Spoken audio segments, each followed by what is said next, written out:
te propose, exemple, journée de la femme, carte complète UFC féminin. Gros, tu l'achètes pas. Tu l'achètes pas. Tu l'achètes pas. On inclut les femmes au nom de l'inclusivité. Oui, mais non, il faut qu'elles ont leur chance comme tout le monde. Si ça pouvait rapporter de l'argent, je peux t'assurer un truc. Des main events féminins, il y en aurait eu autant que les main events masculins. Mais il n'y en a pas. Ça te met ça en Fight Night, on n'en parle plus. Allez, c'est bon, au nom de l'inclusivité. Dossier classé. Surprise, surprise!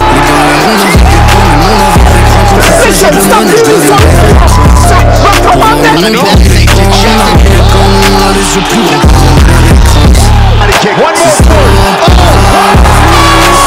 dismiss anything you here just did because that is on. God bless. See you at the top. Bon, les catégories féminines. Pourquoi il faut les fermer? D'abord, si tu as vu la miniature, gros, la catégorie... Amanda Nunes, on te présente comme étant double championne. Mais la catégorie poids-plume, il n'y a personne. Il n'y a pas une combattante. Il n'y a même pas eu un combat en plus de 3 ans. Il n'y a personne dans cette catégorie. Donc forcément, j'ai envie de te dire, pourquoi garder une catégorie où il n'y a pas de combattants? Donc tu fermes cette catégorie. Bon, je vois l'UFC arriver. Bon les gars, on s'est organisé. On a 2 combattantes lambda, des bantams qui vont monter là-bas et qui vont combattre pour la ceinture. C'est ridicule. C'est aussi ridicule que Gaethje contre Poirier pour les BMF. Alors tu arrêtes ça. Stop. On arrête tout ce non-sens là. Ça n'a pas de sens tout ça. Tu fermes cette catégorie. Maintenant tu gardes les bantamweight, mais je t'explique pourquoi tu peux pas garder les bantamweight. Les bantamweight, Nunes a pris sa retraite. Dans leur top 5, il y en a 3 qui reviennent des défaites. Qu'il y a des perdantes. Il n'y en a que 2 qui ont des victoires. D'abord, numéro 1, tu as Peña, Juliane Peña. Bah, elle revient d'une défaite. Tu me diras, oui, mais attention, mais c'est contre la championne quand même. Elle a battu la championne une fois. Allez, ok, Maurice, je suis d'accord avec toi. Elle a battu la championne. Mais elle revient d'une défaite quand même, on s'en fout. Ensuite, en plus, elle revient d'une défaite. C'est pas vraiment une défaite où voilà, quoi, elle s'est fait ridiculiser.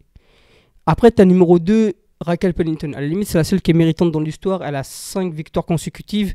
Moi je dis il faut qu'elle combatte pour la ceinture. Pas que je suis fan d'elle, mais au moins quelqu'un qui a 5 victoires consécutives, j'ai envie de te dire, il est plus méritant que les autres, tu vois. Numéro 3, t'as Holly Holm. Elle revient d'une victoire. Puis combien de fois tu vas donner à Holly Holm une chance pour la ceinture avant que finalement elle lâche les gants et qu'elle pose par terre et qu'elle dit bon je prends ma retraite. Oh c'est une daronne de 42 ans, à un moment donné il faut peut-être aller faire autre chose. T'as 42 ans, la bagarre c'est fini. T'as été boxeuse, t'as été combattante d'MMA, t'as été championne dans toutes les disciplines que t'as pratiquées. C'est bon. Plus jeunes que toi ont pris leur retraite, prends ta retraite. Lâche-nous, laisse-nous avec des jeunes, laisse-nous nous amuser. Nous on n'a plus envie de te voir. Mais elle a aussi ses simps donc on te dire... C'est normal, tu vois, que la meuf reste encore dans le coin. Et en plus de ça, t'as qui d'autre après? Ketlen Vieira revient d'une défaite. Et Irene Aldana revient d'une défaite. Yana Santos, elle revient d'une défaite. De 2 défaites en plus. Donc, dans le 6 premiers, t'as quand même que il y en a que 2 qui ont des victoires. Le reste, c'est que des défaites. Et en plus de ça, je vais te dire un truc, ça rapporte même pas de l'argent à l'UFC d'avoir des combattantes féminines. Parce que tu me diras, ouais, mais attends, le D20, comment ça tu sais ça toi? Moi je t'explique comment je sais. Premier combat il a eu lieu féminin à l'UFC 157. Là on est à l'UFC 290 qui arrive bientôt. Donc du coup ça fait 133 UFC numérotés. Sur le 133, tu sais combien il y a eu de combats féminins au main event? 16. Sur les 16 il y en a 6 qui incluent Ronda Rousey. Ronda Rousey mec qui a rapporté de l'argent, c'est le top du top. En tout cas pas sportivement mais je parle niveau, tu vois, pécunier. Donc à la limite voilà tu vois, c'est respectable. Amanda Nunes, elle a été 6 fois au main event aussi. Je respecte, c'est la GOAT. Mais ça n'a pas apporté beaucoup d'argent. Il faut arrêter de se mentir. Donc du coup, déjà, ces deux-là, elles ont pour elles tout seules 12 des 16 main events qu'il y a eu féminin. Après, je vois quand je vais sur UFC Embedded, pour regarder, tu vois, genre la Fight Week, quand il y a des combattantes, surtout Valentina, elle est sur un undercard. Ouais, Valentina, qu'est-ce qu'elle est jolie, à la fois badass, c'est une James Bond girl, waouh, putain, elle est belle.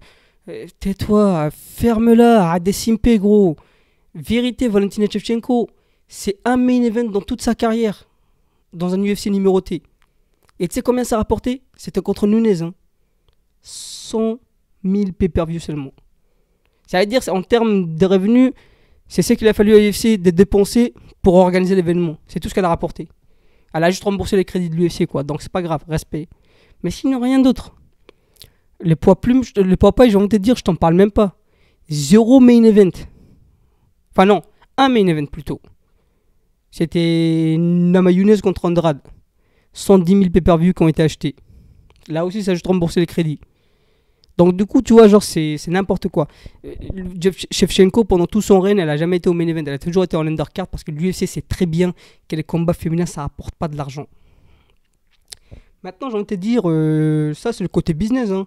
L'UFC veut perdre de l'argent, ils font ce qu'ils veulent. Hein. Moi, je m'en fous personnellement. C'est pas mon business à moi. C'est pas mon argent à moi. Je perds rien là-dessus, moi. Je m'en fous. Mais on va parler sportivement. Comme je te dis, les poids plumes, ça n'existe pas. Les poids bantam, t'as que des losers. Les poids mouches, flyweight, à la limite, t'as de la matière encore à charbonner, tu vois. Il y a des trucs à faire là-dessus, tu vois. T'as une championne fraîchement couronnée, Alexa Grasso. Bravo à elle, c'est bien. Ça fait un peu de nouveau. T'as Shevchenko encore en train de courir. Allô Dana White, alors mes simples, ils attendent quand même que je combatte pour la ceinture, tu connais. Bon, alors à son title shot, c'est pas grave, mais bon, voilà quoi, tu vois. C'est Shevchenko. Undercard, fais pas chier. Elle sera en bas de la carte. Elle va pas être au main event, ni à la limite qu'au main event, tu vois, mais pas main event. Après, t'as qui d'autre dans cette catégorie? T'as Manon Floro. Moi, je dis Manon Floro, 10 victoires consécutives, 4 ou 5 victoires à l'UFC. Ça, c'est beau. Là, on est sur quelque chose. En plus, niveau argent, je dis pas qu'elle va vendre des pay-per-view aux États-Unis, mais en tout cas, tu la mets sur un UFC Paris, elle va vendre. Les gens vont venir voir parce que les Français sont patriotes là-dessus, tu vois. Les Français, tu s'en foutent. Hein. Dès que les drapeaux de la France est engagé dans quelque chose, on est tous là en train de soutenir. Donc, elle pourra vendre des UFC pay-per-view à Paris, tu vois, je veux dire ou pas. Enfin, en tout cas, des UFC à Paris. Et en plus de ça, c'est le seul espoir pour la France d'avoir un champion à l'UFC. Hein. Parce que Nassourdine, oublie ça. Cyril Gane, il y a Pavlovich qui est dans le coin, il y a John Jones, il n'y a pas moyen. Il n'y a pas moyen. Non, non. Le rêve, c'est permis, mais pas à ce point-là, tu vois. Donc lâche l'affaire avec eux aussi. Donc Floro, c'est ce qui reste. Et dans cette catégorie, en plus, il y a Erin Blanchfield. C'est une bonne battle, tu vois. Pagareuse, moi, j'ai kiffé son combat contre... Toi, je dis pas qu'elle est hyper technique, mais elle est bien, tu vois. Genre, elle sait combattre. Tu vois, genre, je sens qu'il y a quelque chose à travailler là-dedans. Ça, c'est le côté sportif. Mais ces femmes-là, par contre, elles rapportent pas de l'argent. À la limite, Floro, tu rapportes un peu d'argent à l'UFC Paris. Mais sinon, bah, tu vas pas la faire combattre tout le temps à l'UFC Paris, tu vois. Genre aussi, à un moment donné, il faut qu'elle combatte ailleurs aussi, tu vois. Donc, toi, ça rapporte pas beaucoup d'argent. Là aussi, au flyweight. Du coup, il reste plus que le poids paille. Hein. Et les poids paille, je vais vous dire un truc, les mecs. Hein. Si Weili Zhang est restée chez elle en Chine pendant presque un an, là, bientôt, c'est pas parce qu'elle adore le régime communiste, mon gars. Hein. C'est pas parce qu'elle adore le régime communiste. Elle est restée là-bas juste pour une raison. C'est parce qu'il n'y a pas grand-chose à se mettre sous la dent. Dans sa catégorie, les top 1 et top 2 sont dead. Il y en a une, Carla Esparza, elle est toujours en lune de miel. Dans sa tête, elle est toujours championne. T'as le numéro 2, Rose Namajunas. Je sais même pas. Elle est sûrement en train de combattre ses démons au Colorado. En train de réciter des versets de la Bible en même temps. T'as quoi d'autre là-bas? T'as que 3 à la limite potentielle. T'as l'autre asiatique, là, la chinoise là aussi. Et Yang Jiangnan ou Wang Jiangnan, là. Bon, bref, tu connais, c'est des noms asiatiques. C'est difficile pour moi, frérot, je suis un africain. Elle est sur 2 victoires. Virma Jandoroba, sur 2 victoires, elle va combattre Tatiana Suarez bientôt. Et t'as qui d'autre? T'as... Ah, il y a Amanda Lemos, qui est elle aussi sur 2 victoires et qui va combattre bientôt pour la ceinture à l'UFC 292 contre Weili Zhang. Mais encore une fois, t'as 0 star. T'as personne qui peut vendre, qui peut ramener de la moula, tu vois. Personne qui peut ramener de l'argent. Il n'y en a aucune qui a une tête de star, tu vois. Je veux dire ou pas? Il n'y en a aucune qui est vraiment une star. À la limite, dans cette catégorie, t'as 2 stars potentielles. Mackenzie Dern, ou alors t'as Tatiana Suarez. Mais Mackenzie Dern, moi, j'y crois pas, tu vois, au fait qu'elle va finir championne un jour. Vraiment, il n'y a pas moyen. Elle sera jamais championne, je pense, moi, en vrai, tu vois. Elle sera jamais championne. Je la vois pas championne. Elle n'a pas le calibre champion. Elle a juste le calibre bon challenger et tout, dans le coin, mais pas calibre champion. Tatiana Suarez, par contre, pour le coup, c'est calibre champion, ça. C'est pas pour rien qu'on la nomme la Khabib féminine, tu vois. Elle est calibre championne. Moi, je pense qu'elle peut devenir championne de 2 catégories. D'ailleurs, elle a une victoire sur Alexa Grasso. Donc, elle a ce qu'il faut pour devenir, tu vois, genre championne, tu vois, dans les deux divisions. Mais, Son pire ennemi, c'est ses blessures, elle, tu vois. Genre, ça fait 4 ans qu'elle était assise, elle vient à peine de revenir. Là, j'espère que les dieux du MMA nous écoutent et que tout va bien se passer, qu'elle sera pas blessée et qu'elle va avoir un bon run. Parce qu'elle, vraiment, pour le coup, ça peut être une bonne star, tu vois. Genre, gros, elle peut rapporter de l'argent, je sens, cette fille, tu vois. Mais les restes, par contre, il n'y a pas de star. Donc, maintenant qu'on a fait le tour de tout ça, en vrai, à part le fait de faire style, oui, l'inclusivité, oui, les femmes, il faut qu'elles combattent, il faut qu'elles ont leur chance comme tout le monde. Oui, d'accord, je suis d'accord avec toi, on n'est pas là, on n'est plus dans les années 60. Même si j'ai mes propres idées. Mais on n'est plus dans les années 60. Ok, je veux bien qu'on fasse combattre des femmes et tout, mais si ça rapporte pas de l'argent, si toi-même, même quand tu simpes pour une des combattantes, t'es pas foutu de rester pendant les 15 à 25 minutes qu'elle combat à regarder, pourquoi on est là? L'UFC perd de l'argent là-dessus, nous on perd du temps là-dessus, et en vrai, il n'y a pas grand-chose à gagner, tu vois, en regardant le combat féminin. Moi, je suis désolé, hein. Elle rapporte pas grand-chose, et en plus de ça, je dis pas qu'elles sont pas, tu vois, genre, elles peuvent, il y en a vraiment, c'est l'élite, genre, il y en a vraiment, Amanda Nunes, par exemple, c'est de l'élite, tu vois, ça. Shevchenko, c'est de l'élite, tu vois. Genre, c'est des femmes, elles savent combattre. Ou Weili Zhang, c'est de l'élite. T'avais qui? Joanna Jędrzejczyk, ça c'était de l'élite, tu vois, genre. Ça c'était l'élite de l'élite que l'UFC pouvait offrir en termes de combattants féminines.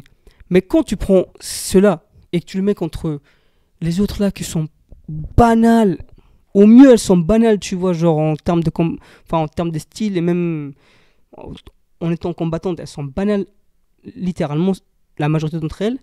Qu'est-ce qu'on y gagne? Qu'est-ce qu'on y gagne, frère? Il n'y a rien à y gagner. C'est juste une perte de temps, tu vois ce que je veux dire ou pas?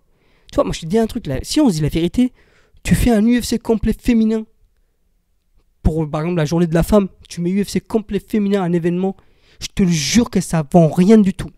Ça rapporte pas de l'argent, ça. Je le sais pour fait. Même les femmes ne regarderaient pas ce combat, tu vois. Par contre, si je te fais UFC masculin avec des gars pas connus, hein, les top 15, le top 20 de l'UFC, et au main event, je te mets juste un petit nom connu, hein, si tu veux. Allez, je vais même pas mettre des bangers, hein, je vais te mettre Bobby Green contre Jim Miller. Bobby Green contre Jim Miller main event, le reste c'est que des gars que tu connais pas. Mais qui sont combattants à l'UFC, tu vois, des gars genre pas hyper connus. Bah, je peux t'assurer un truc, hein. Tu regardes la carte, mon frère. Tu achètes la carte et tu la regardes. Je dis pas que tu feras des gros ventes de pay-per-view. Je pense que tu feras un 200, 250 000, tu vois, genre. Mais tu vois là, quoi, tu vois. Mais UFC complet féminin, tu arrives à faire 100 000 pay-per-view, enfin vente en pay-per-view aux États-Unis. Je dis respect, hein. Parce que vraiment, elles vendent pas. Il n'y a pas de star chez les femmes à l'UFC. Il n'y en a eu qu'une seule en plus de 10 ans, c'était Ronda Rousey.